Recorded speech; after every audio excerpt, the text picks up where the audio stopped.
Hi everyone, this is Meenu Kumar, your mathematics teacher. तो बेटा 9th class की तैयारी कैसे चल रही है मैथमेटिक्स की? कल आपका एग्जाम है मैथ्स का और हम कर रहे हैं प्रीवियस ईयर क्वेश्चंस, है ना। काफ़ी इंपॉर्टेंट क्वेश्चंस होते हैं प्रीवियस ईयर्स में। काफ़ी क्वेश्चंस जो हैं रिपीट होने के चांसेस होते हैं, ठीक है। या तो सेम टू सेम वही सम रिपीट हो जाता है या उससे मैचिंग करके कोई स्टेटमेंट थोड़ा सा मेजरमेंट्स चेंज करके डाल दी जाती है।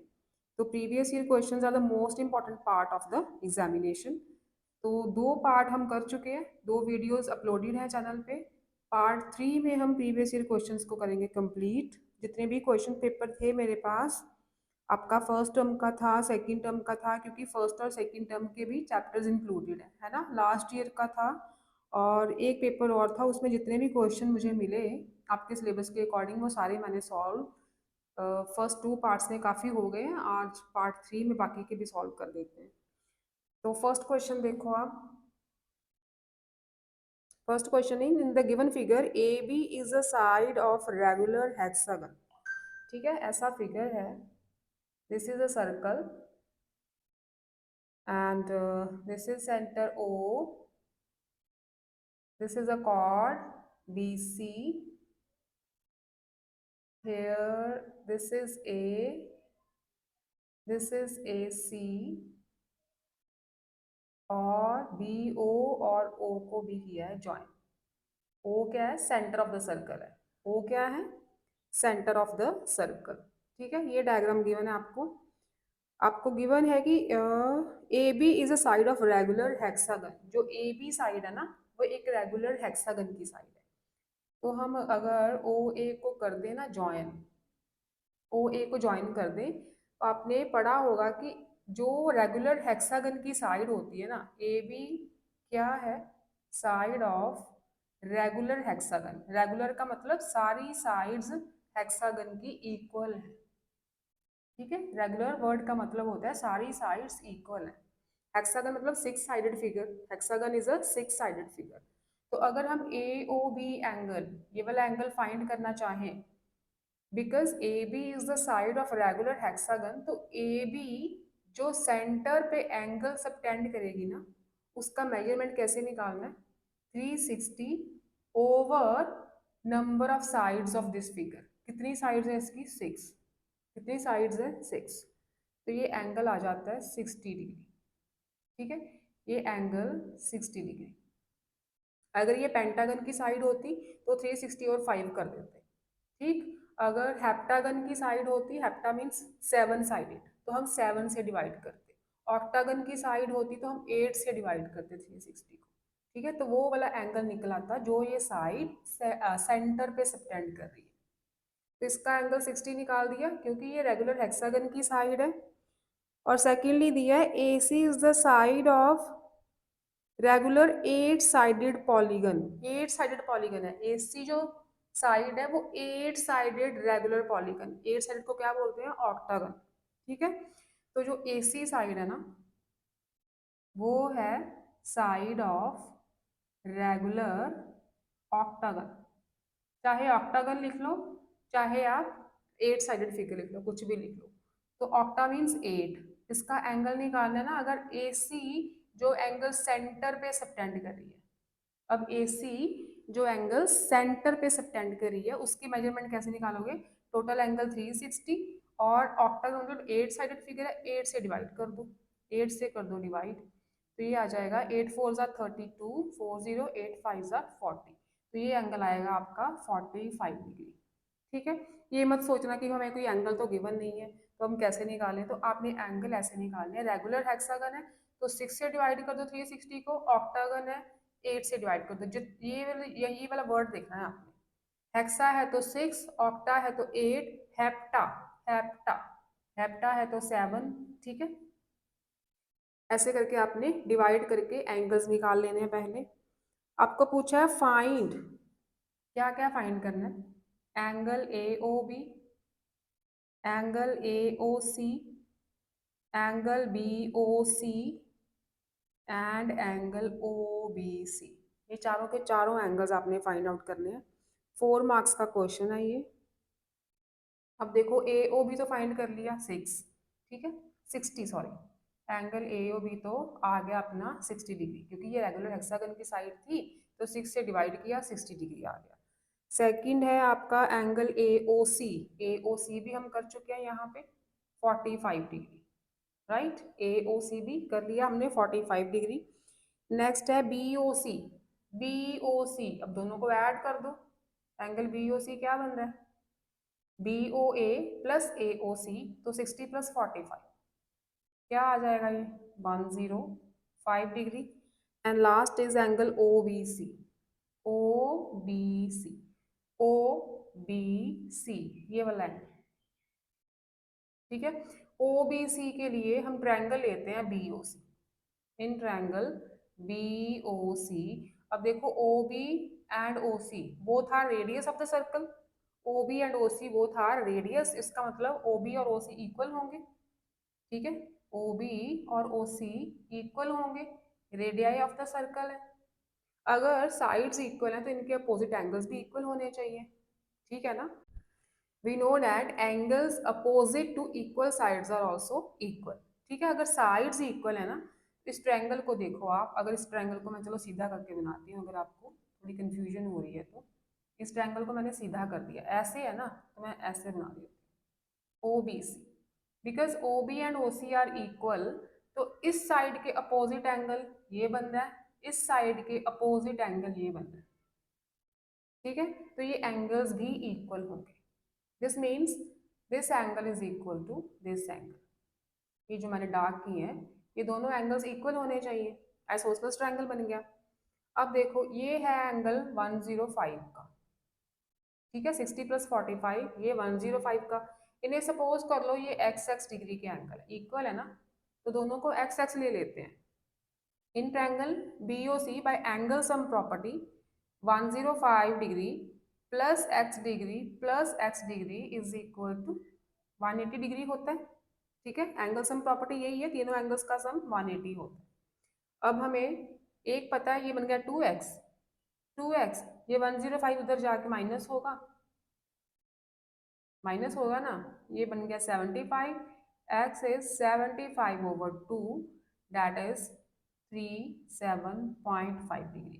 तो ये जो एंगल आया अपना angle O B C, O B C, this is 37.5 degree, right. Next देखो second sum, diagram is given, this is 5 centimetre, this is 12 centimetre, ये भी 4 मार्क क्वेश्चन है। If the diagram given below triangle A B C is a right angled at B, right angled at B का मतलब B पे आपने right angle बनाना है। अब देखो जब एक एंगल 90 का हो गया, राइट मतलब 90 है ना, तो तीनों एंगल्स का सम कितना होता है 180, तीनों एंगल्स का सम 180। अब एक एंगल जब 90 का हो गया तो बाकी के जो दो एंगल्स हैं वो तो ऑब्वियसली एक्यूट एंगल ही होंगे ना, वो तो 90 से छोटे ही होंगे, तभी तो सम 180 आएगा। एक एंगल आपका 90 का हो गया तो इन दोनों एंगल्स का सम 90 है, तभी तो 180 होगा ना, तीनों एंगल्स का सम। वन इज ऑफ 90 डिग्री, तो इन दोनों का सम 90 है, मतलब ये दोनों एक्यूट एंगल्स हैं, ये दोनों एक्यूट एंगल्स हैं, लेस देन 90, ठीक है। राइट एंगल एट बी का मतलब बी पे राइट एंगल बनना चाहिए, बाकी के ये दोनों एंगल्स एक्यूट एंगल। और गिवन है आपको B D is perpendicular to A C, B D जो है ना वो ए सी पे परपेंडिकुलर है, मतलब ये भी 90 के एंगल बन रहे हैं, परपेंडिकुलर जो होता है हमेशा 90 डिग्री का एंगल बनाता है साइड पे। बी ए 12 सेंटीमीटर, बी ए क्या दे दिया इन्होंने, बी ए, अच्छा ये 12 है, ये मैंने गलत लिख दिया, B A 12 centimetre and B C, अच्छा इन्होंने गलत लिख दिया है, B A 12 centimetre and B C, diagram पे कुछ लिखा है, स्टेटमेंट में कुछ लिखा है, B A 12 centimetre, B A को 5 शो किया है, तो बी ए तो वैसे भी 12 नजर ही नहीं आ रही, बी सी तो लॉन्गर साइड है ना बी ए से, तो मेरे ख्याल से इन्होंने ना स्टेटमेंट में कुछ गलत लिख दिया, जो डायग्राम बनाई है ना 5 सेंटीमीटर 12 सेंटीमीटर डायग्राम यही बनी, सी दिस इज द डायग्राम, ठीक है, क्वेश्चन पेपर की जो डायग्राम है उस पे बी ए 5 सेंटीमीटर है and A B C is 12 centimetre. तो ये मेरे पास क्वेश्चन पेपर की फोटो है। ठीक है, तो उसके अकॉर्डिंग हम करेंगे। You have to find the cot of DBC, cot DBC and cot DBA, cot DBA, ये दोनों चीजें आपने फाइंड करनी है। आपको पता है कॉट क्या होता है? Cot is base, perpendicular over base होता है tan, तो बेस ओवर परपेंडिकुलर होगा कॉट। ठीक है, बेस ओवर परपेंडिकुलर होगा कॉट। अब देखो, मैंने पहले भी बताया था आपको बेस कैसे लेना है। आपने कोई भी ट्रायंगल देखो, कोई भी ट्रायंगल गिवन है ना आपको, आपको गिवन होगा कि एक ट्रायंगल है राइट एंगल, तो एक ना एक राइट एंगल तो गिवन होगा। से B right angled at B लिखा है, तो ये पॉइंट तो बी फिक्स हो गया। ठीक है, से A B C is a triangle right angled at B, तो ये राइट एंगल का पॉइंट जो बी है वो तो आपने फिक्स कर देना है, राइट। उसके बाद रह गए ए और सी।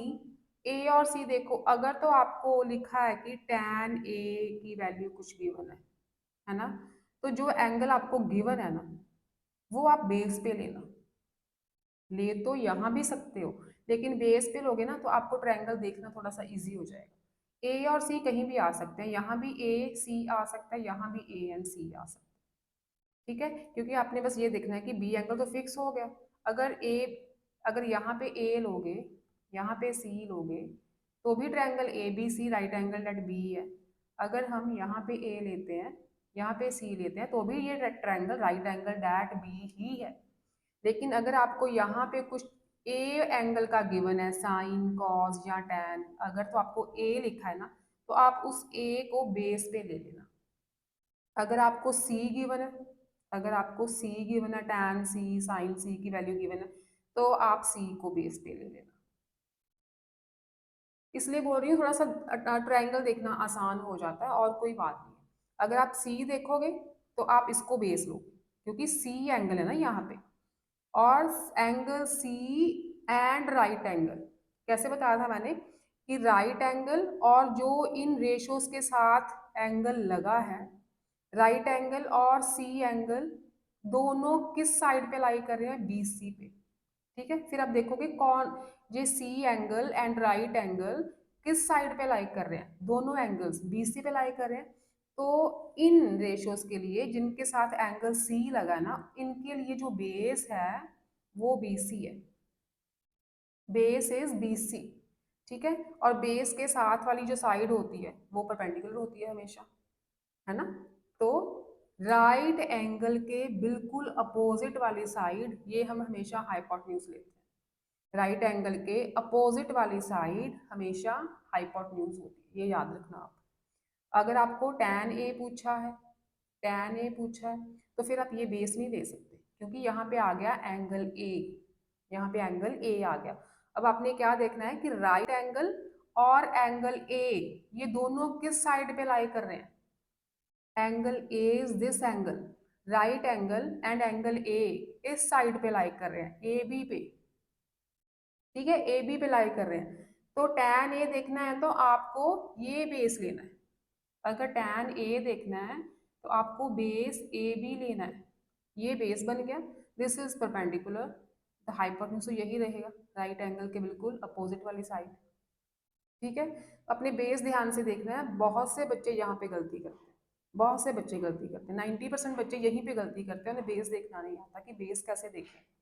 अगर एंगल सी पूछा है तो भी बीसी बेस ले जा रहे हैं, अगर एंगल ए के रेशोज पूछे हैं तो भी बीसी बेस ले जा रहे हैं।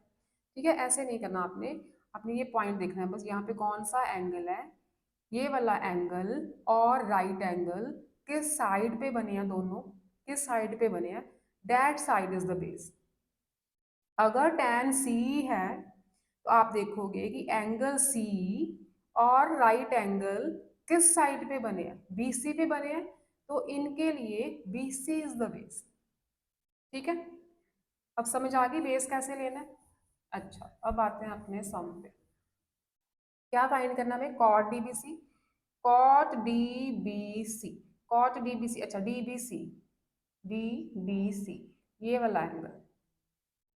अब देखो कॉट डीबीसी के लिए आप ये वाली ट्रायंगल तो भूल जाओ कि ये ट्रायंगल है ऊपर वाली। डीबीसी का मतलब this angle is right angle, ठीक है, ये राइट एंगल है, ये दोनों एक्यूट एंगल हो गए, फिर एक एंगल राइट है तो ये दोनों एक्यूट हो गए। We have to find DBC.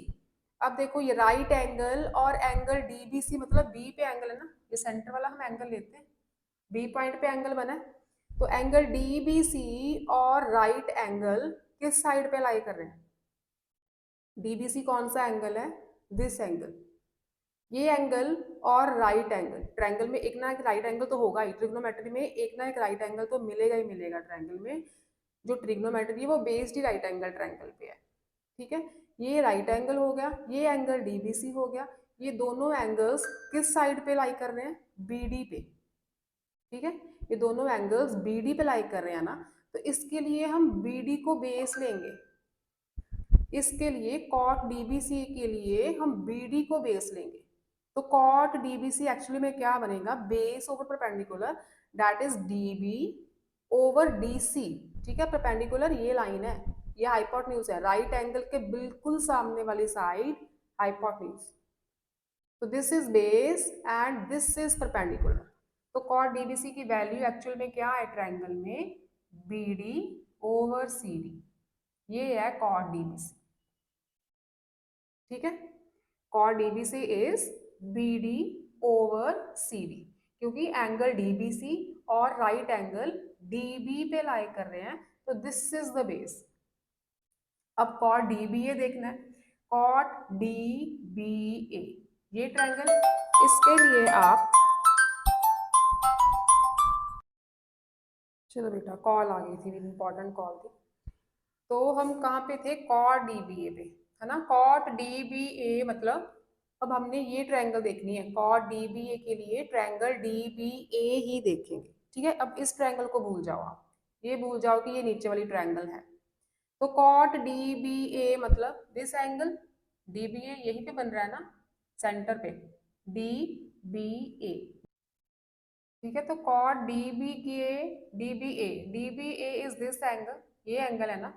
अब आप देखोगे कि ये वाला एंगल जो एंगल डीबीए है, this angle and right angle, इस ट्रायंगल में angle dBA and right angle किस साइड पे लाई कर रहे हैं? दोनों दोनों बीडी पे ही लाई कर रहे हैं, इसमें भी दोनों बीडी पे लाई कर रहे हैं।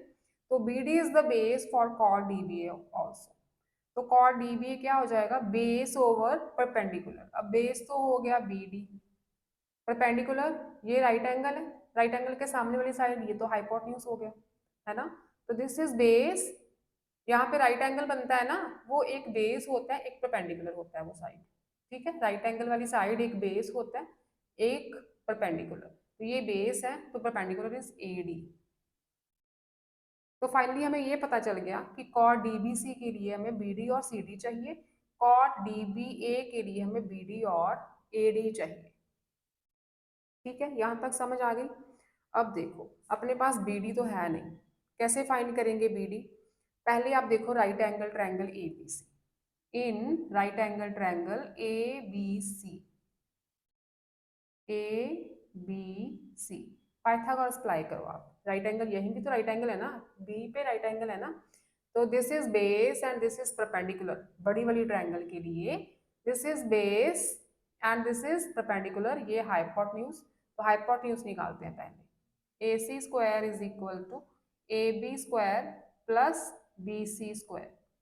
ए सी स्क्वायर आ जाएगा A B 5 square 25, 12 square is 144, 169, A C आ गया आपका 13 सेंटीमीटर। ये पूरी साइड जो है ये 13 सेंटीमीटर की है, ठीक है।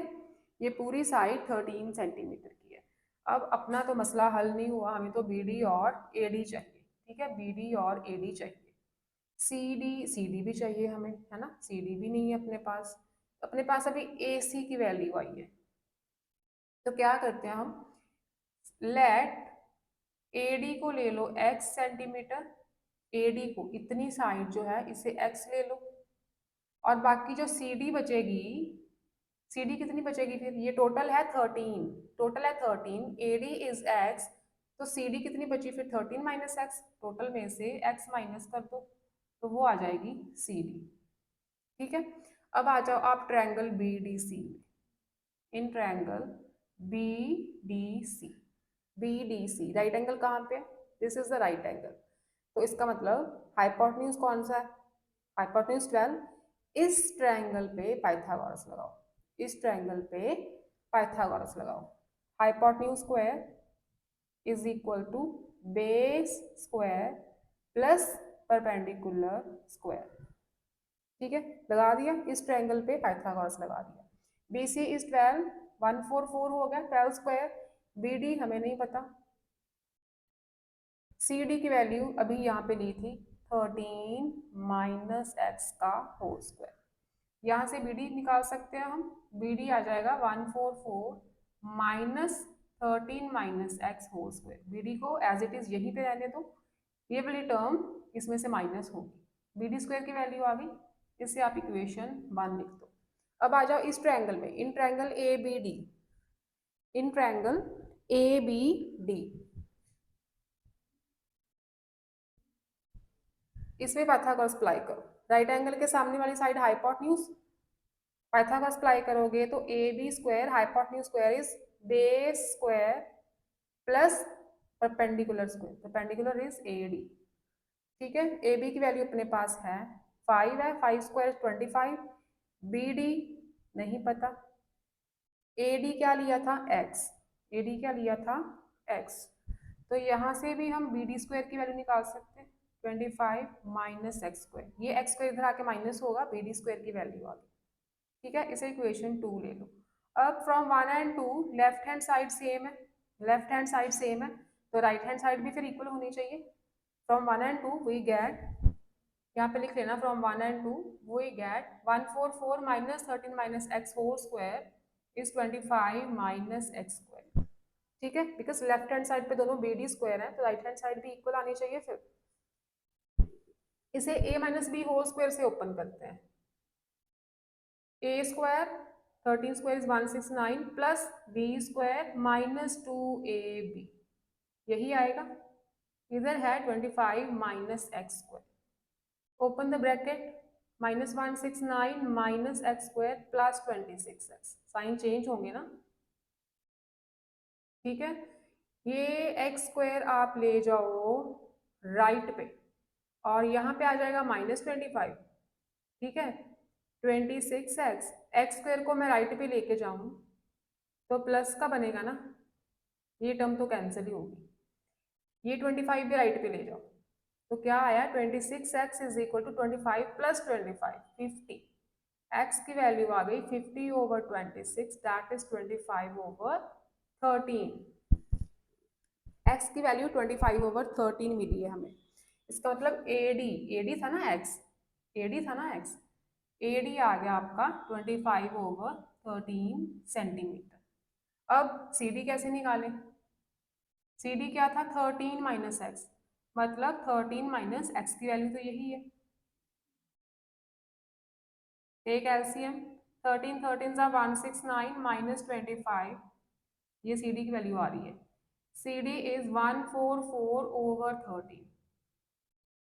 ठीक है, CD की वैल्यू आ गई 144 ओवर 13, ये जो साइड है 144 ओवर 13 आ गई CD और AD आ गई 25 ओवर 13 जो हमने x ली थी। दोनों को ऐड करके देख लेना 13 सेंटीमीटर ही आएगा, दोनों को ऐड करोगे ना 169 ओवर 13, 13 से 169 कैंसिल आउट हो जाएंगे, 13 सेंटीमीटर टोटल AC आपकी 13 सेंटीमीटर ही आएगी। अपने पास अब साइड्स आ गई हैं। ठीक है, यहाँ से रब कर दूं थोड़ा सा, कहाँ से रब करूँ, चलो इधर कर देते हैं। अब हमने वैल्यूज ही निकालनी है, ये थी कॉट DBC और यहाँ पे थी कॉट DBA, कॉट DBA। ठीक है, वैल्यूज ही निकालनी है। कॉट DBC क्या थी, BD ओवर CD, तो क्या बन गया ये, यहाँ पे सॉल्व कर रही हूँ, BD क्या, अच्छा BD नहीं आई क्या, BD नहीं फिर फाइंड की, ओके, तो बी डी फाइंड करो फिर, पहले पाइथागोरस अप्लाई कर दो इस ट्रायंगल पे।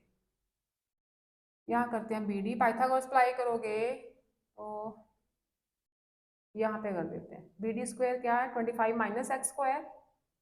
बी डी स्क्वायर है 25 माइनस एक्स स्क्वायर। एक्स की वैल्यू क्या आई थी अपनी, 25/13। 25/13 का स्क्वायर है ना, एक्स इज 25/13, तो यहाँ पे 13, 25/13 का स्क्वायर ही आएगा। स्क्वायर सॉल्व करोगे 625/169, राइट। ये मेरे ख्याल से आता है 4225, टेक एलसीएम। तो 169 को 25 से मल्टीप्लाई करोगे ना तो 4225 आएगा। आई थिंक, मुझे पक्का नहीं याद, लेकिन मेरे ख्याल से यही आएगा। यहाँ पे आ जाता है 3600/169। ठीक है, ये बी डी स्क्वायर की वैल्यू आ रही है, बी डी स्क्वायर की। यहाँ मैं लाइन लगा देती हूँ, मिक्स मत कर देना। अब बी डी स्क्वायर की है ना, तो बी डी क्या आएगा, इसका स्क्वायर रूट। बी डी की वैल्यू क्या होगी, इसका टोटल का स्क्वायर रूट। 3600 का स्क्वायर रूट आएगा 60, 169 का स्क्वायर रूट आएगा 13। ठीक है, because 60 multiply 60 is 3600 and 13 multiply 13 is 169। तो बी डी वैल्यू मिली हमें, बी डी की 60/13। लेंदी है सम थोड़ा, 5 मार्क्स में चाहिए था, 4 मार्क्स में डाला हुआ इन्होंने। अब सारी वैल्यूज आ गई हैं अपनी, बस पुट करनी है। Cot DBC B D over C D. B D क्या है, 60/13 अभी निकाला। सी डी क्या है, सी डी इज 144/13। अब ये टर्म जब मल्टीप्लीकेशन में जाएगी ना यहाँ पे, तो रेसिप्रोकल होगा इसका। यहाँ से मैं रब कर देती हूँ, ये मैंने मल्टीप्लाई कर दिया, राइट। कटिंग कर दो 12 के टेबल से, 12 5s एंड 12 12s। तो ये वैल्यू आ रही है 5/12 की। ठीक है, ये रेक्टिलिनियर फिगर क्वाड्रिलेटरल का क्वेश्चन है, आई थिंक एक्सरसाइज, नहीं सॉरी, ये क्वेश्चन है आपका trigonometric ratios and standard angle का, और एक्सरसाइज होगी आपकी शायद 18.2 का है मेरे ख्याल से ये क्वेश्चन। ठीक है, कॉट डीबीसी आ गया 5/12 एंड कॉट डीबी ए क्या है, बीडी ओवर एडी। बीडी की वैल्यू 60/13, ऊपर निकाल दूं 60/13, नीचे एडी है, एडी क्या है 25/13। ठीक है, ओवर में आएगा 25/13, अगर उसे मैं मल्टीप्लीकेशन में करूं तो ये 13/25 होगा, राइट। 13 से 13 कैंसिल, 5 के टेबल से कटिंग कर दो, इसकी वैल्यू आ जाएगी 12/5। Cot DBA is 12/5, cot DBC is 5/12। उल्टे पुल्टे हो गए ये तो, है ना। ओके, नेक्स्ट क्वेश्चन है बेटा, आपकी जो सेकंड टर्म में आपको क्वेश्चन पेपर आया था ना, उसमें ट्रिग्नोमेट्रिक रेशियोज का चैप्टर इंक्लूडेड था। तो उसके क्वेश्चंस देख लेते हैं थोड़े से, कौन कौन से पूछे गए थे आपको। Which of the following is not correct trigonometric identity. कुछ आइडेंटिटीज दी हैं, पूछा है कि कौन सी आइडेंटिटी करेक्ट नहीं है। ठीक है, तो इसमें से sine square theta minus cos square theta is equal to 1, ये जो आइडेंटिटी है ना ये गलत है, क्योंकि यहाँ पे क्या होता है, प्लस का साइन होता है। ठीक है, इन्होंने माइनस दिया है, तो this is wrong. Square relations पढ़े हैं ना आपने, 3 स्क्वायर रिलेशंस हैं मोस्ट इंपॉर्टेंट, उसमें से कोई ना कोई क्वेश्चन आ ही जाता है। First is sine square theta plus cos square theta is equal to 1। Second is secant square theta minus tan square theta is equal to 1, and third is cosec square theta minus cot square theta is equal to 1। ये तीनों relations note करके रखो, इनको shuffle करके secant square theta की value 1 plus tan square theta, तो secant square theta की value 1 plus cot square theta, कुछ भी पूछा जा सकता है एमसीक्यूज में। नेक्स्ट क्वेश्चन आया था आपको, if 9 sin theta is equal to 4 cos theta, what be the value of cot square theta। पहले तो कॉट निकालो। कॉट क्या होता है? कॉट क्या होता है? Cos over sign. कॉट क्या होता है? Cos over sine. साइन का टैन का रेसिप्रोकल ना, tan is sine over cos, cot is cos over sine. तो कॉज, ये साइन जो है ये यहाँ पे ले जाओ क्योंकि हमें कॉट बनाना है। ये साइन को मैंने यहाँ पे शिफ्ट कर दिया, ठीक है। ये 4 ले आओ 9 के नीचे, 4 आ गया 9 के नीचे, तो ये बन गया cot. Cos theta over sine theta is cot theta, 9/4। तो कॉट स्क्वायर थीटा क्या होगा? स्क्वायरिंग कर दो, 81/16। नेक्स्ट क्वेश्चन जो है आपको,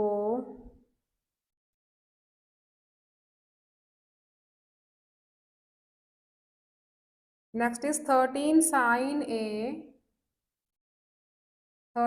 sin A is equal to 12. Find secant A minus tan A and 1/cos square A minus tan square A। ठीक है, ये वैल्यू दी है। यहाँ से साइन ए क्या आ जाएगा? Sine A is 12/13। ठीक है, 13 को नीचे ले आओ। Sign A is 12/13। ट्रायंगल बना लो एक। अब देखो, ए यहाँ पे लेते हैं, बी एंड सी। ठीक, राइट एंगल एट बी ले लिया। तो ए पॉइंट मैंने यहाँ पे बेस पे लिया है क्योंकि देखने में आसानी होगी। हमें साइन ए लिखा है ना, साइन ए इज 12/13। साइन क्या होता है? Perpendicular over hypotenuse. इसका मतलब परपेंडिकुलर 12 है, हाइपोटेन्यूज 13 है, तभी तो साइन ए 12/13 बना है। तो पाइथागोरस अप्लाई करोगे तो 169 माइनस 144 25, तो बी ए मिलेगा आपको 5। बाय पाइथागोरस थ्योरम बी ए की वैल्यू 5 मिलेगी आपको। तो अब देखो secant A, first is secant A minus tan A. Secant A क्या होता है? Secant A is hypotenuse over base. ठीक है, ये पंडित बद्री प्रसाद हर हर बोले वाले एक तो अच्छे से लर्न करने हैं, उनके बिना तो आपकी ट्रिग्नोमेट्री जीरो है। ठीक है, दूसरा आपने एंगल्स की वैल्यू, जो स्टैंडर्ड एंगल्स की टेबल है ना, वो सारी की सारी आपको टिप्स पे होनी चाहिए। आप साइड पे साइन कॉज की वैल्यूज लिख लेना रफ रफ वर्क में। एक तो आप रेशियोज लिख लेना पंडित बद्री प्रसाद वाली, और एक आप एंगल्स लिख लेना फटाफट से वहां से, क्योंकि इतना टाइम नहीं होता, मैथ्स का पेपर थोड़ा लेंथी होता है। तो वहां से फटाफट से अपने एंगल्स की वैल्यू और ये रेशियोज के जो फॉर्मूलाज हैं वो फटाफट से नोट करते जाने। Secant A is hypotenuse over base, तो hypotenuse is 13, base is 5, tan is perpendicular over base 12/5। तो ये दोनों वैल्यूज इसमें पुट कर दो। 13/5 माइनस 12/5 क्या आ जाएगा? 1/5। इसकी वैल्यू आ जाएगी 1/5। 1/cos square A, cos A is base over hypotenuse, base over hypotenuse इसका square, minus tan square A, tan is perpendicular over base square. यही टर्म ऊपर लेके जाएंगे तो रेसिप्रोकल होगा ना इसका,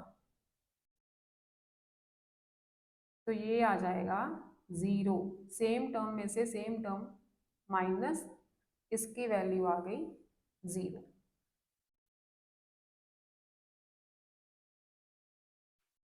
next is if 5 sin theta is equal to 3. If 5 sin theta is equal to 3, find the value of secant theta minus tan theta over secant theta plus tan theta। ठीक है, फिर से यहाँ पे एक ट्रायंगल बना दो। यहाँ से हमें साइन थीटा की वैल्यू क्या मिलेगी? Sign theta is 3/5। ये 5 इधर ले आओ, 3/5, तो यहाँ पे एंगल थीटा ले लेते हैं। See the triangle is ABC, right angled at B। तो sin theta 3/5 मतलब perpendicular over hypotenuse। Sin is perpendicular over hypotenuse। This is 3, this is 5। Pythagoras apply करोगे तो 25 माइनस 9 16, ये आ जाएगा 4। ठीक है, बेस आ जाएगा 4। Secant theta is hypotenuse over base 5/4। Triangle में से देखी जाओ। Tan theta is perpendicular over base 3/4। secant theta again 5/4 plus tan theta 3/4। take LCM, 5 minus 3 2, take LCM, 5 + 3 8, 2/4 ये ऊपर जाके मल्टीप्लाई होगा रेसिप्रोकल, आंसर इज 1/4। ठीक है, इसकी वैल्यू आ गई 1/4। नाउ लास्ट क्वेश्चन है आपका, अच्छा एक और है, एक और देखो, cos theta plus secant theta is equal to 5। if cos theta plus secant theta is equal to 5, find the value of cos square theta plus secant square theta। अब देखो ये स्क्वायर कैसे आएगा, कैसे आएगा स्क्वायर, जब इसकी स्क्वायरिंग कर दोगे तभी ये टर्म मिलेगी ना आपको, a+b होल स्क्वायर से। a+b होल स्क्वायर अप्लाई करो, a² plus b² plus 2ab is equal to 5² 25। ठीक है, इसकी वैल्यू निकालनी है आपने cos square theta plus secant square theta की।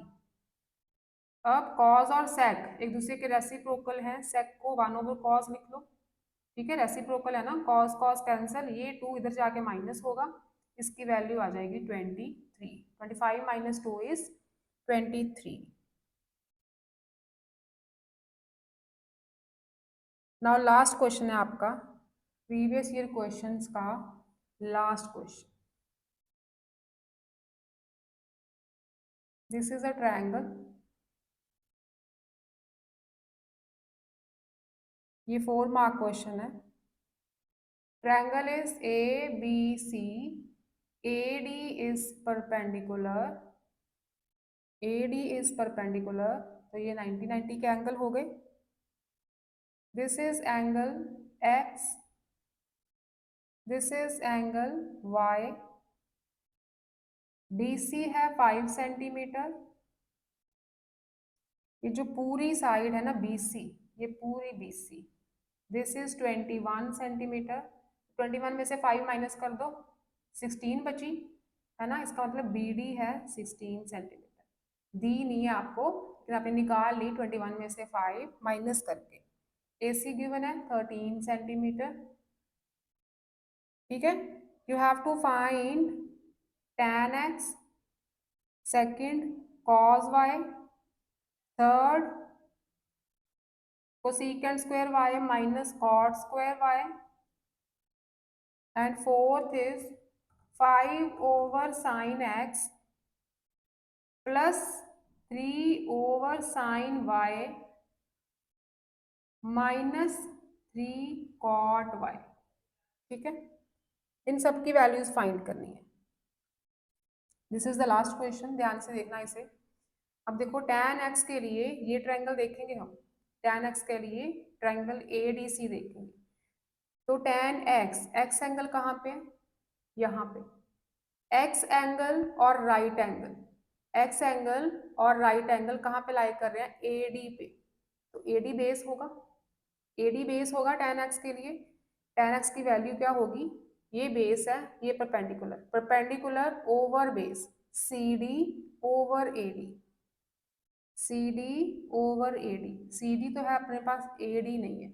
AD कैसे आएगा, इसी ट्रायंगल पे पाइथागोरस अप्लाई करो, इस ट्रायंगल को भूल जाओ, इसी ट्रायंगल पे पाइथागोरस अप्लाई करो। ये hypotenuse, this is base, 13 square is 169, base is 25, minus करोगे तो 144 आएगा, 144 का स्क्वायर रूट 12, ये साइड आ जाएगी आपकी 12 सेंटीमीटर। ठीक है, तो tan x क्या आ गया, base sorry perpendicular over base, क्योंकि दोनों एंगल्स AD पे लाई कर रहे हैं ना, x angle and right angle, तो ये ही बेस लेंगे हम। CD/AD क्या आ गया फिर 5/12, tan x सॉल्व हो गया। cos y is y, angle y and right angle. अब इस ट्रायंगल पे आ जाओ, ट्रायंगल ADB पे, angle y and right angle BD पे लाई कर रहे हैं दोनों, तो इसको हम बेस लेंगे। ठीक है, एंगल y और राइट एंगल, इसी साइड को हम बेस लेंगे। अब cos क्या होता है, बेस ओवर हाइपोटेन्यूज, तो ये हो जाएगा BD over hypotenuse is AB। ठीक है, BD तो है, AB नहीं है। अब AD है 12, ये 12 है ना, अभी फाइंड की हमने पाइथागोरस लगा के, दिस इज 12, दिस इज 16, तो इसी ट्रायंगल पे पाइथागोरस अप्लाई करो, इसी ट्रायंगल पे hypotenuse square is base square plus perpendicular square, 16 square is 256, perpendicular square is 144, तो ये आ जाएगा आपका 400, 400 का स्क्वायर रूट 20, ठीक है। इसी ट्रायंगल पे आपने पाइथागोरस अप्लाई करनी है, 16 square plus 12 square is hypotenuse square, तो ये आ गया 20। अब cos y is B D over A B, B D is 16 and A B is 20, 4 के टेबल से कटिंग कर दो 4/5। अब आ जाओ cosec square Y minus cot square y पे, cosec y, cosec y, cosec y sine क्या होता है, perpendicular over hypotenuse, cosec is reciprocal of sine, right, तो इसे लिखोगे आप हाइपोटेन्यूज ओवर परपेंडिकुलर, y है ना, हाइपोटेन्यूज ओवर परपेंडिकुलर 20/12, तो ये 20/12 का स्क्वायर हो गया, minus cot square y, cot y is base over perpendicular 16/12 इसका स्क्वायर, ठीक है। ये बन गया 400/144 माइनस 256/144, टेक एलसीएम, 400 माइनस 256, जो भी वैल्यू आएगी that is the value of cosec square Y minus cot square Y. Next आ जाओ, ये fourth part, 5/sin x, 5/sin x, sin x यहाँ पे देखोगे आप, this is the base, x के लिए AD बेस है, तो sin x is perpendicular over hypotenuse, क्योंकि ये तो बेस है ना, perpendicular over hypotenuse 5/13 plus 3/sin y, y के लिए इस ट्रायंगल पे आएंगे हम, ठीक है, this is the base, sin y is perpendicular over hypotenuse 12/20, 12/20 minus 3 cot y, cot y base over perpendicular 16/12, 16/12, ये ध्यान से करना है सब कुछ आपने। इस टर्म को रेसिप्रोकल कर दो, ये आ जाएगा 5 × 13/5 प्लस 3 × 20/12, ये ओवर में है ना टर्म्स, मल्टीप्लीकेशन में लाएंगे तो रेसिप्रोकल हो जाएंगे, माइनस इसकी कटिंग कर दो, 4×4 = 16 माइनस 4 बचा, 5 से 5 कैंसिल, 3×4 = 12, 4×5 = 20, ठीक है, 13 + 5 - 4, इसका आंसर आ जाएगा 40 इसका, ठीक है। तो ये थे आपके प्रीवियस ईयर क्वेश्चन।